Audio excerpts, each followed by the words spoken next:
Hey party people, it's me Sandra with the Curvy Logic YouTube channel. I have been away for quite some time and I love that I still get messages, and those that are messaging me through Facebook or through the site, thank you so much for your love and encouragement, and I love hearing about your journeys.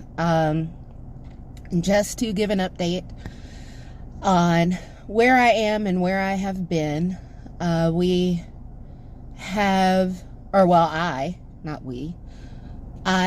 been away for, gosh, probably a year. Yeah, since I think last August. And around that time, my grandmother got sick. And she wasn't doing too good. And my grandmother is my heart, y'all. Like, she is my everything. My parents have been passed. They've passed years and years ago. So my grandmother is like my heart. So when anything happens to her, everything stops. And, which is not healthy. Like, you still have to take care of yourself. And so she pulled through that first time, towards the end of last year. And this year, earlier this year, I was cooking for her and just being that secondary support, with my aunt being first line of support, me being that secondary support and kind of tag teaming her care with her. But in June, in July of this year, she kind of went downhill again, and ultimately, that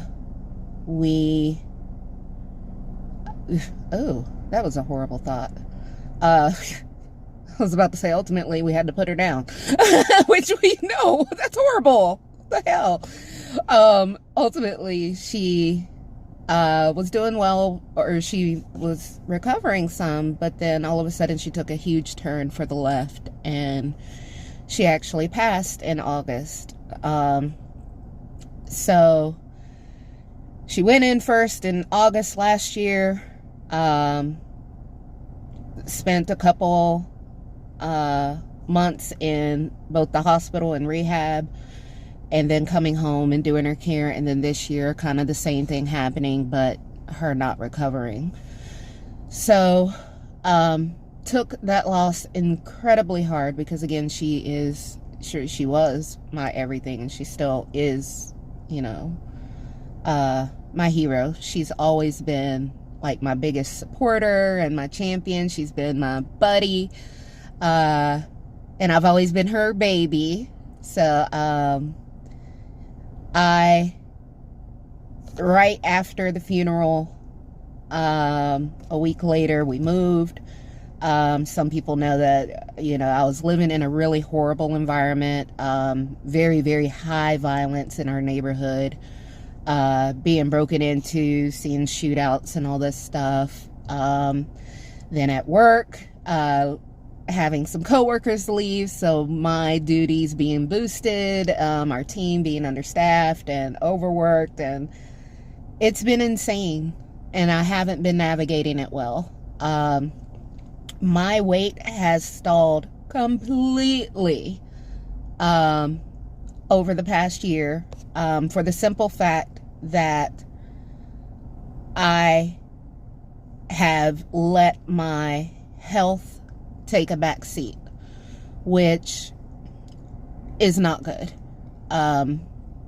With me having PCOS and depression and weight loss surgery, and with my weight itself, keeping my health a priority has to come first. So I've started back my therapy, because again, like I always say, weight loss is a mental thing. We gain our weight, for the majority of us, and well, let me speak for me. I gained my weight because of my issues with food, with myself, because anytime you have any sort of addiction, and it's including food, there's something deeper there. And so dealing with that and just trying to do a lot of self-reflection, or I have been doing a lot of self-reflection and a lot of self-work. And I definitely don't apologize for that, because it is necessary. And it's something that has to be done. If I don't take care of myself, nothing else matters, because I won't be here. So I've gotten back to meal planning, and the one thing I want to start doing is adding in exercise. So after we moved, we have a place where I'm closer to, or well, I feel safe walking outside. I can walk outside now without having to worry about, crap, I'm gonna get shot, because it's happened. Not to me, but it's happened. But that's the thing about life. Life doesn't stop if you go through any sort of personal change, whether it be weight loss surgery, whether it be sobriety, whether it be marriage, having kids. Nothing. Life doesn't stop. Life keeps going on. And so what we have to learn to do is to keep going on as well, and not sacrifice those things that are priorities, like our health and like our well-being. So that's why I haven't been doing videos, and that's why if you follow my blog, it's been it's kind of slowed down a lot. I'm just now getting back into the writing, and I'm excited because I'm seeing the therapeutic aspect of it. And so anyway, back on track. So even though I had the sleeve in 2017 and it's 2019 now, and I haven't lost any weight over the past year with all that was going on and letting my health slip, my sleeve is still effective. And a lot of people worry, like if they're in a big stall, oh gosh, should I get a revision? Did I fail at this? And the thing is, I have to start using I statements. In therapy, I've learned to use I statements. I have not grown back or stretched out my sleeve to the point where I can still eat what I was eating before. The sleeve works. It's what we do once that honeymoon period is over. Eventually, it's natural. When you talk to people who have had the sleeve that are 2, 3, 4, 5, even 10 years out, you will be able to eat more. And you will feel like, oh God, I failed. But the reality is, your sleeve still works. And my sleeve still works. You see how hard this is? I'm so used to talking, and giving advice and doing that, but focusing on me, because there's always that one person, my sleeve didn't work, I failed my sleeve, what you talking about? Or my doctor messed this up, or I'm on these pills and it made me gain weight. Okay, ain't nobody talking about that. We talking about the majority of people and myself. My sleeve still works, and it's just that I haven't been fueling my body. Just like anything else, it's a tool. And if you don't use it, it's, if I'm still, even though I'm eating small amounts, if I'm still filling my body with crap, the tool is not going to be efficient. So I've said it before, like I can eat a bag of chips without a problem. But a whole chicken breast, I can still feel the restriction. I know it's there. And while I can eat more, I'm nowhere near what I could eat before. Unless it's junk food. Junk food you can absolutely fill up on, because it's those slider foods. They slide right, they slide through. You don't feel that satiety where you are feeling full, where you're feeling satiated, and where you're not feeling satisfied for hours. So I've had a lot of people ask, are you going to get revision? Absolutely not. Because my sleeve is still working. My surgeon reassured me I haven't stretched anything out to. It's just me. And sometimes that's hard to hear. Like, no, it's not anything, the surgery or anything. No, it's you. You're the problem. So, but that's always been my problem. Obviously, if I had to have surgery, it's me. So, working on that.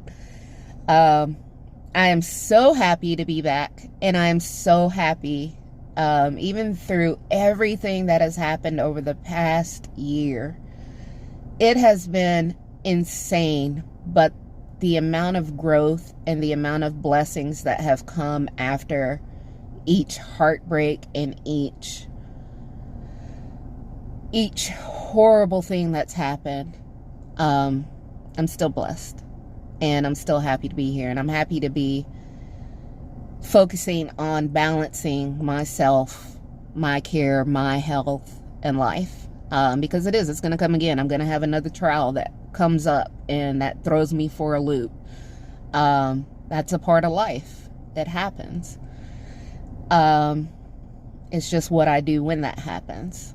And so that's something I'm still learning. But I have started planning my meals again. I still do my protein shakes for breakfast. I'm not a big breakfast eater, so I still do my protein shakes for breakfast.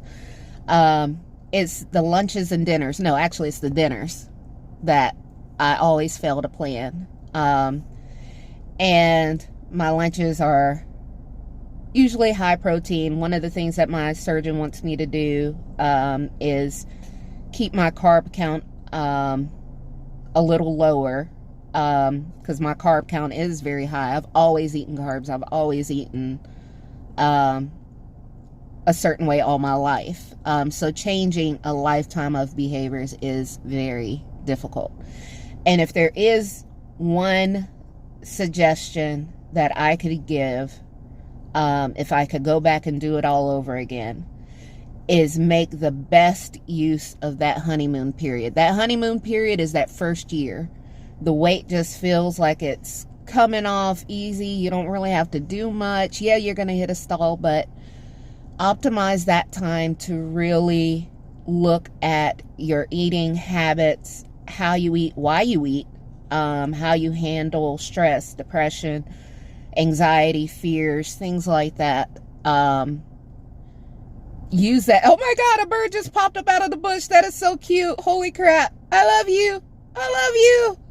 Ah, you're so cute. Okay. Anyway. Okay. My ADD meds haven't kicked in yet, but holy crap, that was so cute. Crap. All right. So I'm rambling now, but anyway, that's where I've been. Stay focused. Optimize your first year. And don't give up. Do not give up. If you have been at a stall for 6 months, a year, whatever, first thing I would say is go to your surgeon. Make sure everything's okay. Be honest about what you're eating, how much you're eating, when you're eating, why you're eating. And do an actual assessment of why you're stalled. And most of the time it's going to be because it's not something that your sleeve has stretched out. It's because it's something that you're not doing. So use your tool. I'm using my tool. Keep me posted on your progress. I absolutely love it. You do not know how hard I am rooting for you all, because I know the benefit of the sleeve, and to see people starting to get their lives back. And to hear people get discouraged because, oh, well, what if my weight slows down? Or, oh, what if I have saggy skin? Oh, what if I, this, that. Just as a reminder, my mother went into the hospital when she was 44, and she was 550 pounds. Had she gotten the sleeve, she would still be alive, because what turned out to be a simple procedure, because of her weight, ended up going completely left. And at 21, I had to watch my mother pass, because I had to take her off of life support because her body had sepsis, and she was pretty much just turning to acid inside. And to watch her pass, to watch her go through the motions of passing, it gave me PTSD. And to know that all of this stemmed because she didn't take care of herself, she didn't address those issues, and for her to be in her 40s was so young. We actually waited 3 days after her 45th birthday to take her off. That's difficult. That is incredibly difficult. And to me, I would rather have my mother here, saggy skin. Some people worry about missing teeth. I would rather have a toothless sack of skin with my mother alive than to have her be buried, or, well, to be cremated at 45 and miss her grandchildren growing up, her great grandchild, all the success and blessings that have happened. In reality, compared to cosmetic issues, there's no comparison. I would rather have her here. And those are the things you have to think about, because it is this is a reality. This is a reality. And so that is why I have really taken a step back to prioritize my health, and that I will continue to prioritize my health and work to keep life in balance and not sacrifice myself because of everything that's going on. So that's it for me. I love you guys. Keep up the great work. I'm so proud of you. Keep me posted on your progress, and just keep going. Stay encouraged, and find